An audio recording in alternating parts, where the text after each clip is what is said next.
Bon retour sur la chaîne où nous décryptons le réseau complexe de la finance mondiale et des luttes de pouvoir international en information digeste. N'oubliez pas de vous abonner et d'activer la cloche de notification, car les révélations que je m'apprête à partager vont fondamentalement transformer votre perception des manœuvres des nations sur la scène mondiale.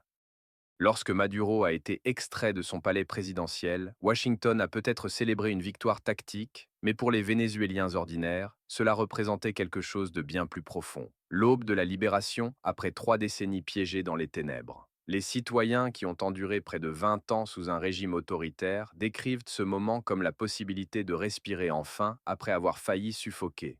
À ceux qui, sur les réseaux sociaux, rejettent cela comme un simple renversement illégitime, la réponse vénézuélienne en dit long. D'innombrables familles qui ont survécu à des années de famine, qui ont tout sacrifié, y compris l'avenir de leurs enfants, pour un aller simple hors de cet enfer, expriment maintenant un soulagement authentique. Elles ont traversé l'hyperinflation, la violence des syndicats criminels et le paradoxe cruel d'une pauvreté extrême, tout en se tenant sur l'un des territoires les plus précieux de la planète.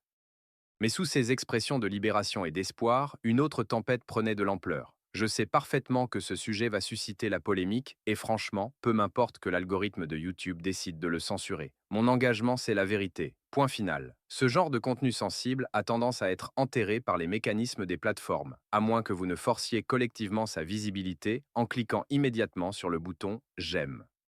Ce moment charnière dépasse le simple retrait d'un autocrate. Il annonce haut et fort que toute la structure de pouvoir latino-américaine est en train d'être réorganisée sous nos yeux. Les ondes de choc ne s'arrêtent pas aux frontières régionales. Des quartiers financiers de Tokyo aux couloirs politiques de Berlin, des salles de planification stratégique de Pékin au ministère de la Défense de Moscou, des salles de guerre de Kiev au centre de renseignement de Taipei, et même jusqu'aux étendues glacées du Groenland, cet événement a déclenché des répercussions inquiétantes sur tous les continents. Commençons par examiner ce qui se passe réellement sur le terrain en ce moment même. Des observateurs internationaux ont vu Maduro emporté par hélicoptère, mais les citoyens vénézuéliens ont assisté à quelque chose de totalement différent au fil des années, la désintégration progressive de leur nation. J'invite chacun à garder du recul et à résister au récit simpliste selon lequel l'intervention américaine viserait uniquement à s'emparer des richesses pétrolières. Assez critique, je pose cette question. Que croyez-vous exactement que les intérêts russes et chinois poursuivaient tout ce temps? Nous parlons d'une nation assise sur les gisements de pétrole les plus abondants du monde, et pourtant sa propre population ne pouvait pas obtenir de carburant pour ses véhicules.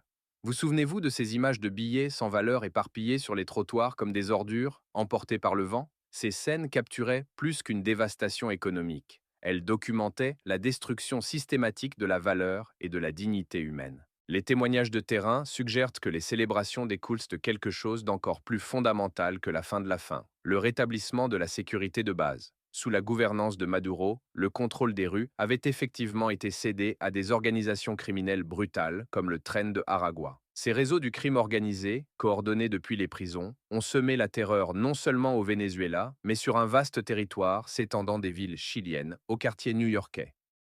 Les foules visibles aujourd'hui dans la capitale équatorienne Quito, dans tout Miami et à travers Caracas ne marquent pas simplement une transition politique. Elles n'expriment pas seulement du bonheur. Ce à quoi nous assistons, c'est la libération émotionnelle collective de personnes qui ont survécu à un traumatisme. Environ 8 millions de personnes, près d'un tiers de la population totale, ont été contraintes d'abandonner leur patrie à cause de cette administration et de ses affiliés criminels. La réponse la plus puissante aux critiques occidentaux en fauteuil est venue directement de ces rues libérées par un message devenu viral. N'osez pas faire la leçon aux gens qui fuient la tyrannie sur les principes démocratiques. Vous vous taisez, nous on parle. Fait remarquable, des citoyens chinois ont commencé à célébrer discrètement le retrait de Maduro sur les plateformes numériques, contournant les contrôles Internet gouvernementaux. Cela représentait un message universel sur ce qui attend les gouvernements oppressifs. Lorsque les civils vénézuéliens ont rencontré le personnel militaire américain, ils n'ont pas perçu des forces d'occupation. Ils ont vu des agents de nettoyage qui allaient enfin retirer les criminels armés terrorisant leur communauté. Un fossé grandissant sépare désormais les citoyens ordinaires de leurs élites dirigeantes. Les citoyens veulent désespérément la sécurité. Les officiels obsèdent sur la souveraineté territoriale. Alors que la région connaît des bouleversements, la réaction de la puissance massive du Nord, la Russie, a été étonnamment discrète. Comment expliquer le silence de Moscou? Pendant des années, le Kremlin a présenté le Venezuela comme sa forteresse en Amérique latine. Pourtant, alors que ce bastion s'effondrait, toute la réaction de Poutine s'est résumée à la publication d'une déclaration exprimant son inquiétude. Les analystes stratégiques du monde entier notent que Poutine pourrait utiliser cette situation comme justification juridique, car les implications s'étendent bien au-delà des frontières du Venezuela. Ceux qui perdent vraiment le sommeil à cause de cela sont deux capitales situées à des milliers de kilomètres, Kiev et Taipei. Le raisonnement suit cette trajectoire. Si Washington peut pénétrer une nation souveraine en 4 heures et établir son contrôle sous prétexte de sécurité nationale, alors Moscou peut revendiquer une justification identique pour incorporer formellement les territoires ukrainiens qu'elle occupe actuellement sous ses propres exigences de sécurité. L'action américaine a peut-être involontairement validé l'argument russe du périmètre de sécurité. Pourtant, une réalité brutale résonne désormais dans les abris de Kiev. Alors que Zelensky a passé 3 ans à supplier pour des systèmes d'armement avancés, l'armée américaine a exécuté une transformation de régime à Caracas du jour au lendemain. Alors que les forces russes ont atterri à l'aéroport d'Ostomel à Kiev en 2022 pour voir leurs unités d'élite décimées, les opérations spéciales américaines ont extrait Maduro de sa chambre en 4 heures sans pratiquement aucune résistance. La Russie s'est retrouvée complètement mise à l'écart au Venezuela, tandis que sa position ukrainienne dépend désormais entièrement de la façon dont Moscou interprète l'opération militaire spéciale de Trump, établissant un précédent. Les rumeurs actuelles suggèrent que Maduro subit des procédures d'interrogatoire intensives. Considérez le renseignement que cet individu possède. Opération russe, secrète dans toute l'Amérique du Sud, réseau clandestin financé par la Chine, cellules iraniennes opérant régionalement. Washington n'a pas capturé Maduro simplement pour des procédures judiciaires. Il le voit comme une mine d'or de renseignements qui va exposer chaque opération secrète de leurs concurrents mondiaux. Quelles que soient les discussions en cours dans ce centre d'interrogatoire, elles doivent causer une anxiété extrême tant à Moscou qu'à Pékin. L'annonce sobre de Trump sur les réseaux sociaux. Nous avons exécuté une opération majeure. Nous l'avons sécurisée et extrait. Ces mots constituent la proclamation d'une nouvelle doctrine stratégique. L'ère de la guerre par procuration est terminée. La période de soutien au mouvement d'opposition pour parvenir à une transformation de régime est révolue. Les déclarations de défi du ministre vénézuélien de la Défense « Nous ne nous rendrons jamais » résonnent dans le vide car le commandant a disparu. La population reste sidérée. Les dirigeants qui apparaissaient à la télévision hier en proclamant « Nous sommes puissants, nous restons au contrôle » sont transportés aujourd'hui, entravés et placés dans la soute d'avions militaires américains vers des destinations inconnues. Le timing de l'opération représente une humiliation personnelle pour le président chinois Xi Jinping. Une délégation diplomatique chinoise était effectivement présente à Caracas ce soir-là. Pékin s'était rendu là-bas pour protéger son portefeuille d'investissement de 60 milliards de dollars. Il ne peut s'agir d'une coïncidence que l'opération ait commencé seulement 4 heures après le départ de la délégation chinoise de Caracas. Examinons maintenant le paysage stratégique plus large, la grande manœuvre actuellement en cours. Pourquoi la Russie et la Chine n'ont-elles pas répondu par la force militaire? Pourquoi sont-elles limitées à émettre de faibles condamnations? Pourrait-il y avoir un accord massif non divulgué négocié à huis clos, caché de la conscience publique? Trump a peut-être échangé le Venezuela lors de discussions avec Poutine en échange de l'Ukraine. Son message aurait pu être « Prenez les concessions que vous désirez en Europe de l'Est, mais l'hémisphère occidental m'appartient exclusivement ». Si la Russie garde le silence sur cette opération, cela signifie qu'elle a reçu une compensation substantielle sur le champ de bataille ukrainien ou par un allègement des sanctions. Poutine a sacrifié le Venezuela comme une pièce jetable. Une explication alternative implique l'épuisement militaire et logistique de la Russie, combiné à la préoccupation de la Chine pour Taïwan et le Japon. La Russie, enlisée dans le conflit ukrainien depuis 4 ans et dépendante des approvisionnements en munitions nord-coréennes, ne possède plus la capacité de secourir un allié de l'autre côté de l'océan. Le contraste saisissant entre l'opération de changement de régime que Washington a accomplie en 30 minutes et l'opération militaire spéciale russe, qui reste incomplète après 4 ans, a complètement démoli le prestige militaire russe. Nous arrivons maintenant à un autre vide critique et troublant. Pourquoi les systèmes S-300VM de fabrication russe et les installations radars de production chinoise au-dessus de Caracas, censés former l'un des réseaux de défense aérienne les plus denses de la planète, n'ont-ils pas tiré un seul missile intercepteur? Deux possibilités existent actuellement, et les deux représentent des scénarios de catastrophe complète pour l'Alliance orientale. La première possibilité est que les avions furtifs F-35 américains et les capacités de guerre électronique ont entièrement neutralisé la technologie russe et chinoise pendant l'opération. Les systèmes ont connu une paralysie numérique, les opérateurs ne voyant que des interférences sur leurs écrans. La deuxième possibilité, plus terrifiante encore, implique une trahison massive. Les généraux militaires vénézuéliens ont désactivé les systèmes à l'instant où ils ont reconnu que le régime de Maduro s'effondrait. Dans ce scénario, Maduro a été livré à Washington sur un plateau d'argent par ses propres commandants militaires. Un autre mystère au niveau du terrain concerne les éléments militaires étrangers. Des centaines de mercenaires russes, Wagner et de conseillers militaires chinois assignés à la protection du régime étaient stationnés à Caracas. Lorsque l'opération a commencé, aucun de ces éléments n'a offert de résistance. Au moment où la Delta Force a pénétré dans le palais, les soldats Wagner avaient déjà enfilé des vêtements civils et disparu dans la foule, ou s'étaient repliés vers des lieux sûrs. Cette situation démontre que la loyauté mercenaire s'est évaporée au moment où le premier coup de feu américain a été tiré. Les mercenaires n'abandonnent pas leur poste quand le paiement cesse. Ils partent quand la probabilité de survie tombe à zéro. Concernant les éléments étrangers, cela renforce également la probabilité du scénario de trahison plutôt qu'il ne représente une possibilité lointaine. Pendant ce temps, pour des nations comme la Turquie, l'Inde et le Brésil, qui poursuivent des politiques équilibrées tout en investissant dans des aspirations à un monde multipolaire, cet événement sert de rappel glacial. L'administration Trump élimine le terrain ambigu du milieu par l'application de la force brute. L'ère où l'on faisait des affaires avec la Russie tout en maintenant des relations favorables avec l'Occident est terminée. Les pays devront faire face à des choix binaires forcés. Cette opération va amener ces nations à prendre leur distance avec la Russie et à graviter inévitablement vers la sphère occidentale. Cependant, les secousses sismiques générées par cette opération ne se répercutent pas seulement à travers les canaux militaires et diplomatiques. Le véritable tsunami est sur le point de s'écraser à travers les marchés financiers et les paysages géopolitiques de l'énergie en ce moment même.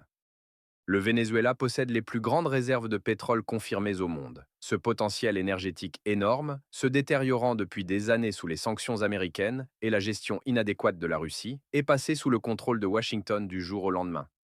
Ce scénario représente le pire cauchemar absolu de Vladimir Poutine matérialisé. L'économie russe fonctionne comme une structure unidimensionnelle nécessitant des prix du pétrole élevés pour survivre.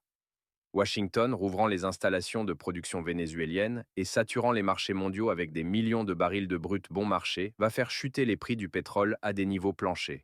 Chaque baisse de 10 dollars par baril signifie des milliards de dollars qui s'évaporent du financement de guerre du Kremlin.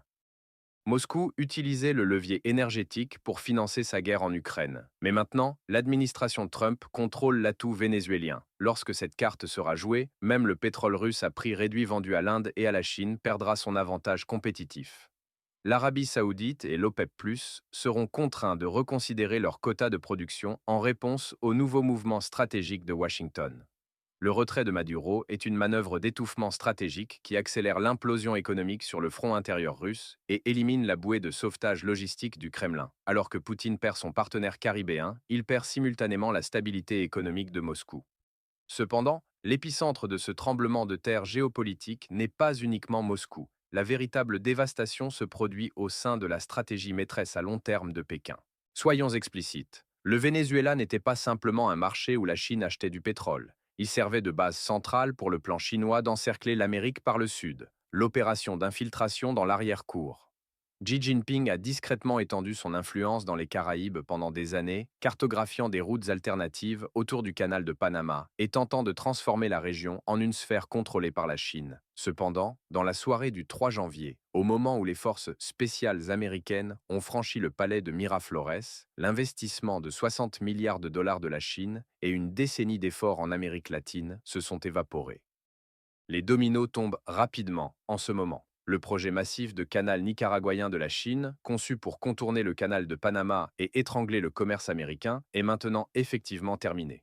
Sans le soutien logistique et politique vénézuélien, la probabilité pour Pékin d'exécuter une opération régionale aussi massive est tombée à zéro. Les ports caribéens chinois ne représentent plus des perspectives de base militaire stratégiques. Ils sont destinés à ne devenir rien de plus que des équipements de grues abandonnés. Washington a coupé et jeté l'encerclement rouge le long de son périmètre sud en un seul coup décisif. Et la chaîne de conséquences s'étend à la route de la soie polaire, le corridor de l'océan Arctique. La Chine prévoyait de transporter le pétrole vénézuélien via des routes arctiques et d'établir une domination conjointe de l'océan Arctique avec la Russie. Mais maintenant, la source de ressources a été éliminée. Sans matières premières, la route de transport devient insignifiante. La perte du Venezuela a fait fondre les ambitions chinoises non seulement dans tout l'hémisphère sud, mais aussi à travers les eaux glacées du nord. La revendication de Pékin au statut d'État quasi-arctique a subi un coup dévastateur ce soir-là à Caracas. L'équation du Pacifique apparaît encore plus désespérée actuellement. Xi Jinping utilisait l'Amérique latine comme un théâtre de diversion pour maintenir Washington préoccupé. La stratégie était, pendant que l'Amérique s'occupe de l'incendie dans l'arrière-cour, la Chine avancerait agressivement à Taïwan et en mer de Chine méridionale. Mais l'administration Trump n'a pas simplement éteint l'incendie, elle a démoli la structure qui l'a allumé.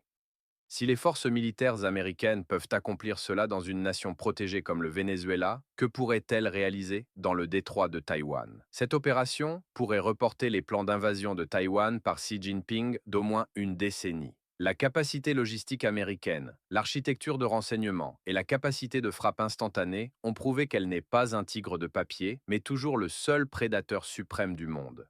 Maintenant, Washington possède une liberté complètement illimitée. Les États-Unis peuvent rediriger toute leur puissance navale et leur attention stratégique vers le Pacifique, directement sous le nez de la Chine. Le plan de retardement stratégique de la Chine s'est complètement retourné contre elle. Alors que le dragon perd sa forteresse outre-mer, il réalise avec horreur que l'encerclement se resserre autour de sa propre patrie. Par conséquent, la situation est catastrophique pour la Chine et la Russie actuellement. Elles n'ont pas simplement perdu une pièce d'échec, elles ont diffusé au monde entier: nous pouvons faire cela même à quelqu'un sous notre protection. La barrière de défense aérienne supposément imprenable de la Russie et de la Chine et leurs garanties technologiques et économiques se sont effondrées comme une structure en papier face à la technologie américaine ou au levier financier américain. Sur l'échiquier militaire, le roi a été mis échec et mat avant même que les pions ne puissent avancer. Et Washington a donné une leçon extrêmement dure à Moscou et Pékin sur la façon de mener des opérations militaires spéciales contre l'allié de la Russie. Voici donc ce qui exige votre réflexion maintenant. Après avoir vu cela, quel dirigeant national peut faire confiance aux promesses de sécurité de Pékin ou de Moscou? Par cette opération, Washington n'a pas seulement retiré Maduro, il a fait s'effondrer tout le cadre de sécurité du bloc de l'Est. L'Amérique a renversé l'échiquier mondial et réarrange chaque pièce. Les lumières éteintes à Caracas cette nuit-là ont signalé non seulement la conclusion d'un régime, mais la clôture de toute une ère. Qu'en est-il de la Chine? Selon les affirmations qui circulent actuellement sur les plateformes sociales, la réponse de Pékin a révélé le plus grand échange diplomatique de l'histoire moderne. Tout le monde s'attendait à la fureur chinoise, mais Trump, apparemment, avait déjà conclu un accord avec Xi Jinping. La formule était simple: Maduro part, mais le pétrole continue de couler. Selon les allégations, les entreprises chinoises continueront d'acheter le pétrole qu'elles extraient au Venezuela, et en échange, Pékin ne fera pas obstruction à l'opération américaine. Les déclarations publiques de Trump indiquent également l'importance des réserves de pétrole régionales et ses intentions concernant le pétrole vénézuélien. Cette situation confirme que la Chine fonctionne non pas comme un partenaire idéologique, mais comme une entité commerciale pragmatique. Cependant, derrière les portes closes de Pékin, une analyse beaucoup plus profonde et plus dangereuse est actuellement menée. La capacité de Washington d'envahir une nation en 4 heures avec la précision d'un chirurgien génère deux scénarios contradictoires pour le détroit de Taïwan. Premièrement, cette opération pourrait établir un précédent dangereux pour la Chine. Si l'Amérique possède le droit de résoudre un problème d'arrière-cour, l'Amérique latine, par la force militaire, alors la Chine peut résoudre son propre problème d'arrière-cour, Taïwan, en utilisant une méthodologie identique. Mais il y a une réalité effrayante de l'autre côté de cette médaille. La vitesse et la capacité destructive démontrées par les forces militaires américaines ont eu un impact dégrisant sur l'armée populaire de libération chinoise. Le message de Trump à Pékin est transparent: si vous commercez avec moi, il n'y a pas de problème, mais si vous franchissez mes limites, vous avez vu ce que mon armée peut accomplir. Bien que l'opération vénézuélienne ait créé une justification d'invasion pour Taïwan, c'était une démonstration en direct de la capacité dissuasive que la force militaire américaine conserve encore. L'élément le plus ironique était celui-ci. Pendant que le gouvernement de Pékin faisait ses calculs stratégiques complexes, de nombreux citoyens chinois célébrèrent le renversement de Maduro sur les plateformes en ligne, contournant les restrictions Internet. Ce détail a rappelé à Xi à quel point les fondations intérieures du régime chinois sont vraiment fragiles. Pendant ce temps, les capitales européennes et Tokyo connaissent actuellement un choc. Si Trump peut ignorer le droit international et s'emparer d'une nation en déclarant: nous allons prendre le contrôle, dans quelle mesure restera-t-il engagé envers les garanties de l'article 5 de l'OTAN?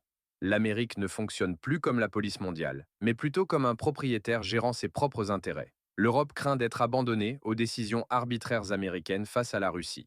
Dans le Pacifique, les signaux d'alarme s'activent au Japon et à Manille. Le fait que Washington déplace son attention vers son propre continent, l'Amérique latine, pourrait générer un vide dans sa stratégie d'encerclement du Pacifique. La situation est plus compliquée pour les nations de l'ASEAN. La perception que l'Amérique n'arrive pas pour livrer la démocratie, mais pour extraire des ressources, pourrait-elle pousser les pays régionaux vers la Chine? Le modèle d'empire marchand de Trump semble convertir les alliances traditionnelles en contrats de services transactionnels.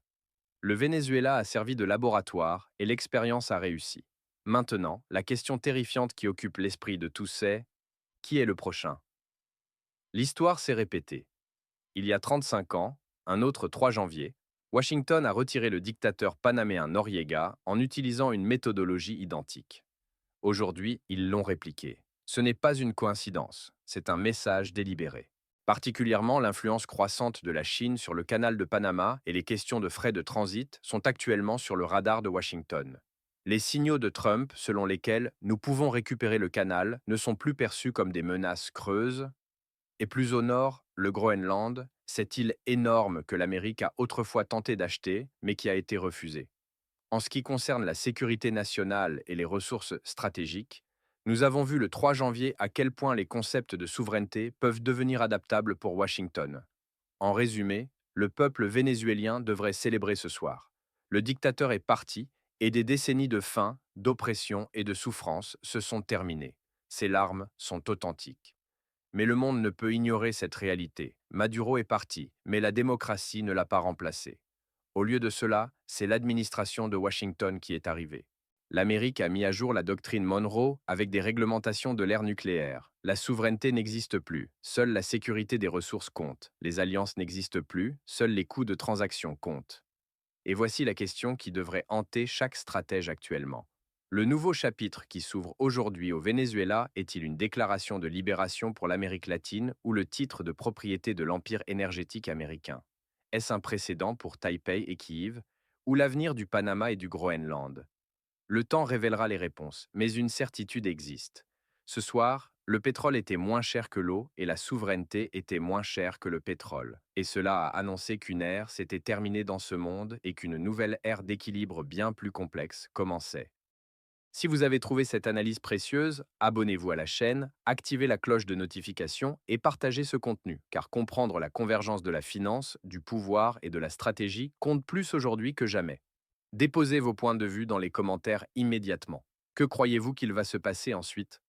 Restez informés, restez préparés, et nous continuerons à exposer les manœuvres qui façonnent notre monde.